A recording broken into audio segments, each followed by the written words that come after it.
Hello दोस्तों, मैं उदय डागर आप सभी का फिर से स्वागत करता हूं आपके अपने चैनल एग्जाम न्यूज बाय उदय सर में। तो दोस्तों, आज से हम आपके लिए कुछ अलग प्रयास कर रहे हैं। बाकी एग्ज़ाम में अभी समय है। मैं बस एक ही बात बोलूँगा इस वीडियो में, अपनी पढ़ाई आपको नहीं छोड़नी है। चाहे वो सीईटी का एग्ज़ाम है, ग्राम सचिव का है, पटवारी का है, कैनाल पटवारी का है। अब तक आप 8-8, 10-10, 12-12 घंटे तैयारी कर रहे होंगे। इतना ज़रूर है कि अभी समय लगेगा एग्ज़ाम में, तो कुछ कम ही सही लेकिन कंटिन्यू आपको यानी कि पढ़ाई करनी है। चाहे आप 3 घंटे 4 घंटे पढ़ाई करें, लेकिन इसको छोड़ना नहीं है। अगर आप ये गलती करेंगे तो उस समय जब आपकी परीक्षा होगी तो आपको काफ़ी लॉस हो सकता है, क्योंकि फिर से आपको शुरुआत करनी होगी। और आज आपकी तैयारी ठीक ठाक है तो आप अभी इस अपनी तैयारी को ना छोड़ें। खासकर सीटी के लिए तो कोई बड़ी बात नहीं है, वो तो अपने समय पर ही एग्ज़ाम होगा, उस पर कोई फ़र्क नहीं पड़ेगा। जो सीटी वाले हैं वो भी, और जिनका ग्राम सचिव पटवारी कैनाल पटवारी है, कोई फिर कोई दूसरा एग्ज़ाम है, वो भी ज़रूर तैयारी करते रहें। तो इस सेशन को हम आगे बढ़ाते हैं और आज से हम आपको डेली एक क्लास वो लेकर आएंगे आपके लिए, जो 2021 में जितने भी HSSC के एग्ज़ाम हुए हैं उनकी सारी हरियाणा जीके में कंप्लीट करवाऊंगा। तो आप सभी इस वीडियो के साथ बने रहें। एक क्लास आपको डेली मिलेगी, अगर यानी कि कोशिश तो ये भी करेंगे कम से कम 2 क्लास आपके लिए लेकर आएँ। तो पहला क्वेश्चन आपके सामने है, हरियाणवी के कई शब्द डैश भाषा के शब्दों के समान है, तो किस भाषा के शब्दों के समान है? तो इसका जो राइट बनेगा फिनिश। तो बी बिल्कुल इसका सही आंसर रहेगा।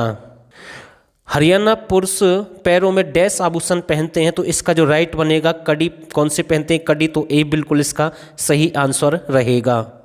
डैश के आधार पर पंजाब में से हरियाणा राज्य का निर्माण किया गया था, तो किसके यानी कि कैसे निर्माण किया गया है? तो भाषा के आधार पर। किस आधार पर? भाषा के आधार पर।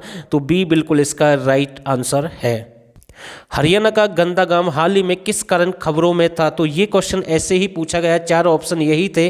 तो इसका जो राइट आंसर बनेगा गांव के नाम में बदलाव, यानी कि ए बिल्कुल इसका राइट आंसर रहेगा।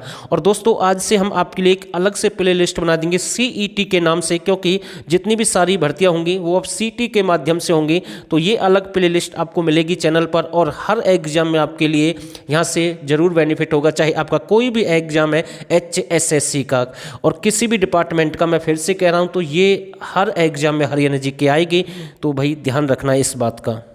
इनमें से किस महीने में हरियाणा में सबसे ज़्यादा गर्मी पड़ती है? तो ये एक अच्छा क्वेश्चन है, लेकिन आसान क्वेश्चन भी है, लेकिन कुछ इसको गलत करते हैं। तो सबसे ज़्यादा गर्मी किस महीने में पड़ती है? तो इसका जो राइट बनेगा मई जून। लेकिन कई बार ऐसा होता है कि ऑप्शन ए आपको मई मिल जाएगा, बी आपको अप्रैल मिल जाएगा, सी आपको जून मिल जाएगा।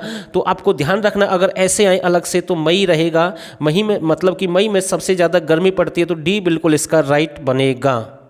और अभी मैं इसी के बारे में जानकारी दे रहा था, ऐसे क्वेश्चन बन सकता है जो 6 नंबर है, बिल्कुल ऐसे भी पूछा गया है। तो इसका जो राइट रहेगा मई रहेगा। और दोस्तों, अगर आप चाहते हैं कि हमें अच्छे लेवल के यानी कि हर एग्जाम में जो आपके क्वेश्चन बन सकते हैं, तो आप हमारे 1000 हरियाणा जी के क्वेश्चन भी ज्वाइन कर सकते हैं। इस नंबर पर आपको व्हाट्सअप करना है, और इनके साथ में 2021 की हरियाणा की करंट अफेयर आपको फ्री मिलेगी। इंडिया की करंट अफेयर भी आपको फ्री मिलेगी 2021 की, जिसको हमने आज ऐड किया है। और एग्रीकल्चर एनिमल के प्रैक्टिस सेट आपको मिलेंगे, और साथ में आपको ग्राम सचिव पटवारी कैनाल पटवारी के भी आप ज्वाइन कर सकते हैं। मतलब ये सारा जो डाटा है इकट्ठा आपको 99 रुपये में मिल जाएगा, आप ज्वाइन कर सकते हैं। अगर जिस भाई की इच्छा है तो वो जरूर ज्वाइन करें, क्योंकि आज आपके पास समय है। जबकि इसका जो राइट है तो मई बनेगा, इसका हमने पहले ही आपको बताया है। हरियाणा राज्य में इनमें से किस जिले में सबसे ज़्यादा वन यानी कि बड़ा वन क्षेत्र है? तो इसका जो राइट बनेगा पंचकुला में। कहाँ पर? पंचकुला में। और कम अगर आपसे पूछ ले तो फतेहाबाद बन जाएगा।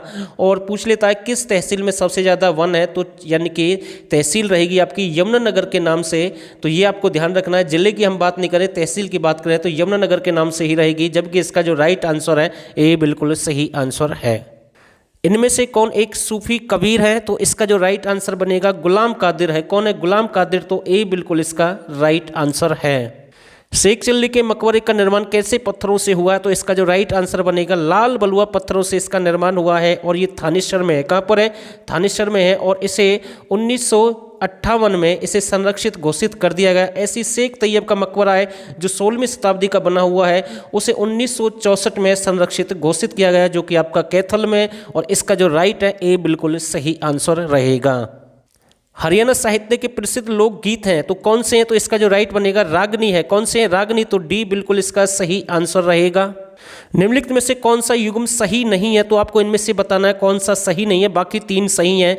तो गोगा पीर नाग से संबंधित है, सांझी पार्वती से संबंधित है, मुरारी कृष्णा से संबंधित है, जबकि योगेश्वर ब्रह्मा तो ये गलत हो जाएगा। तो डी बिल्कुल इसका राइट आंसर रहेगा।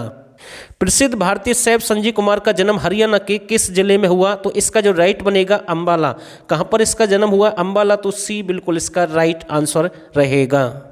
निम्नलिखित में से कौन सा खिलाड़ी नजफगढ़ का नवाब के नाम से जाना जाता है, तो इसका जो राइट आंसर बनेगा आपका रहेगा वीरेंद्र सहवाग। तो इसे नजफगढ़ का नवाब भी कहते हैं। तो डी बिल्कुल इसका राइट आंसर है। निम्न में से कौन सा त्यौहार है जो गुड़गांव में राजा नाहर सिंह के महल में मनाया जाता है, तो ये आपको ध्यान रखना है। राजा नाहर सिंह का महल तो ये गुड़गांव में नहीं है, ये फरीदाबाद में, आपको ध्यान रखना है। तो ऐसे क्वेश्चन बन सकता है कि वैसे अगर यहाँ से पूछ ले राजा नाहर सिंह के महल में किस उत्सव का आयोजन किया जाता है, तो कार्तिक सांस्कृतिक उत्सव का आयोजन किया जाता है। बाकी ये जो क्वेश्चन की लैंग्वेज है ऐसे ही आई थी एग्जाम में, अगर ये क्वेश्चन रिपीट होगा तो ऐसे ही आएगा। तो आपको ध्यान रखना है। तो डी बिल्कुल इसका राइट आंसर है। राम तुलाराम का संबंध कहाँ से है, तो इसका जो राइट बनेगा इनका संबंध कहाँ से रहेगा? रेवाड़ी से बिलोंग करते हैं। तो सी बिल्कुल इसका राइट आंसर है। निम्न में से किसको हरियाणा का राजा कहा जाता है, तो इसका जो राइट बनेगा राम तुलाराम को ही हरियाणा का राजा कहते हैं। तो ए बिल्कुल इसका राइट रहेगा। इनमें से कौन सा पुरस्कार हिंदी साहित्य से संबंधित नहीं है, तो इनमें से कौन सा एक पुरस्कार है जो हिंदी साहित्य से संबंधित नहीं है, तो महर्षि वेदव्यास बिल्कुल है, बाबा यानी कि बाल मुकुंद भी रहेगा, पंडित लक्ष्मीचंद भी रहेगा, जबकि भाई संतोष नहीं है। तो ए बिल्कुल इसका राइट आंसर बनेगा। हरियाणा के अधिकतम क्षेत्र में इनमें से कौन सी खरीफ फसल बोई जाती है, तो इसका जो राइट बनेगा धान, यानी कि बी बिल्कुल इसका राइट आंसर रहेगा। मारकंडा नदी किस जिले से होकर हरियाणा में प्रवेश करती है, तो इसका जो राइट बनेगा मारकंडा नदी कहाँ से प्रवेश करती है, तो अंबाला। कहाँ से प्रवेश करती है, तो अंबाला, यानी कि ए बिल्कुल इसका राइट आंसर है। हरियाणा को किस में श्रेष्ठ श्रेणी में वर्ष 2014-15 का कृषि पुरस्कार मिला, तो किसके लिए पुरस्कार दिया गया है, तो इसका यानी कि धान के लिए। किसके लिए? धान के लिए। तो डी बिल्कुल इसका राइट आंसर है। राजा हर्षवर्धन ने डैश को अपनी राजधानी बनाया और जबकि थानेसर स्थापित राजधानी थी, तो इसका जो राइट आंसर बनेगा कन्नौज। कौन सी रहेगी? कन्नौज। तो यानी कि डी बिल्कुल इसका सही आंसर रहेगा। निम्नलिखित में से कौन सा एक जंगली जीव अभ्यारण्य है, तो ये जो आपका आर्द्र भूमि घोषित कर दिया गया, एक तो आपका सुल्तानपुर और दूसरा आपका भिंडावास। तो इसका जो राइट बनेगा भिंडावास। ये आर्द्र भूमि घोषित किए गए हैं, दोनों ध्यान रखना। और रामसर टैग के अनुसार हम आपको बता रहे हैं, तो यानी कि सी बिल्कुल इसका राइट आंसर है। निम्नलिखित में से किसे इंदिरा गांधी नहर भी कहा जाता है, तो कौन सी है जिसे इंदिरा गांधी नहर के नाम से भी जानते हैं, तो इसका जो राइट आंसर रहेगा लोहारू उत्थान सिंचाई योजना, यानी कि डी बिल्कुल इसका सही आंसर रहेगा। चूहूपुर आरक्षित वन हर्बल नेचर पार्क किस जिले में है, तो इसका जो राइट बनेगा ये चूहूपुर आपका कहाँ पर है, तो ये आपका यमुनानगर। कहाँ पर है? यमुनानगर। कई बार देवीलाल हर्बल पार्क के नाम से भी आएगा और सबसे पहला यानी कि पुराना हर्बल पार्क है ये हरियाणा का। तो ए बिल्कुल इसका राइट आंसर है। हरियाणा में 2800 मेगावाट बिजली संयंत्र किस जिले में स्थापित किया जा रहा है, तो इसका जो राइट बनेगा 2800 मेगावाट जो बिजली संयंत्र है ये कहाँ पर स्थापित किया जा रहा है? फतेहाबाद। कहाँ पर? फतेहाबाद, जिसे परमाणु विद्युत परियोजना के नाम से भी जानते हैं, नाभिक विद्युत परियोजना के नाम से भी जानते हैं, अनु के नाम से भी जानते हैं और कुम्हारिया के नाम से भी जानते हैं। तो ये इनके नाम भी आपसे पूछ सकता है। और कितने मेगावाट का है? 2800 मेगावाट का है। 700 मेगावाट के 4 प्लांट है यहाँ पर। तो यानी कि कहाँ पर? फतेहाबाद। जबकि परमाणु विश्वविद्यालय आपका कहां पर प्रस्तावित है? जैसोर खेड़ी झज्जर। तो ये आपको ध्यान रखना है। तो एक अच्छा क्वेश्चन हम कह सकते हैं, ए बिल्कुल इसका सही बनेगा। जाट गजट कहां से निकाला गया, तो जो आपका जाट गजट कहां से निकाला गया, तो इसका जो राइट बनेगा रोहतक। कहां से निकाला गया? रोहतक। तो ए बिल्कुल इसका सही आंसर रहेगा। हरियाणा में इंडो ग्रीक सिक्के कहाँ किस स्थान से मिले हैं, तो इसका जो राइट बनेगा मीठाथल। कहाँ से मिले हैं? मीठाथल से मिले हैं। और मीठाथल आपका कहाँ पर है? भिवानी। मीठाथल कहाँ पर है? भिवानी। बनावली आपका कहाँ पर रहेगा? फतेहाबाद। तो ये आपको ध्यान रखना, ए बिल्कुल इसका राइट आंसर है।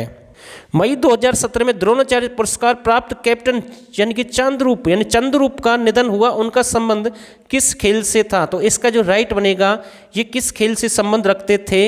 हॉकी। किससे इनका संबंध रहेगा? हॉकी, यानी कि सी बिल्कुल इसका सही आंसर है। एक भारतीय मॉडल और फिल्म अभिनेत्री सारा गुरपाल का जन्म हरियाणा के किस जिले में हुआ, तो इसका जो राइट आंसर बनेगा फतेहाबाद इसका सही आंसर माना गया। तो ए बिल्कुल इसका सही आंसर रहेगा। निम्नलिखित में से कौन सा लोकसभा चुनाव क्षेत्र सिरसा के अंतर्गत आता है? तो डबवाली, रानिया, कलांवली या उपरोक्त सभी? तो ये सभी आते हैं। तो ध्यान रखना ये चारों ऐसे ही एग्जाम में बने हैं। तो डी बिल्कुल इसका सही आंसर है। राय बहादुर के खिताब से किसको सम्मानित यानी कौन सम्मानित हुआ? तो इसका जो राइट बनेगा सर छोटू राम। तो दोस्तों एक छोटा सा प्रयास था। अगर आपको वीडियो अच्छी लगी तो आप इसे लाइक और शेयर कर सकते हैं। डेली आपको एक क्लास मिलेगी और केवल वही क्वेश्चन मिलेंगे जो लास्ट 2021 में जितने भी आपके एग्जाम हुए हैं उनको हम सारे हरियाणा जीके के जो भी क्वेश्चन है कंप्लीट करेंगे। और इसकी एक अलग से हमने प्लेलिस्ट बनाई है और इसकी हम फिर से एक अलग से बना देंगे। ये पहली क्लास है और हर एग्जाम में ये क्वेश्चन आपके लिए काम आएंगे। तो फिलहाल के लिए बस इतना ही और आप सभी ने इस वीडियो को यहाँ तक देखा, आप सभी का बहुत बहुत धन्यवाद।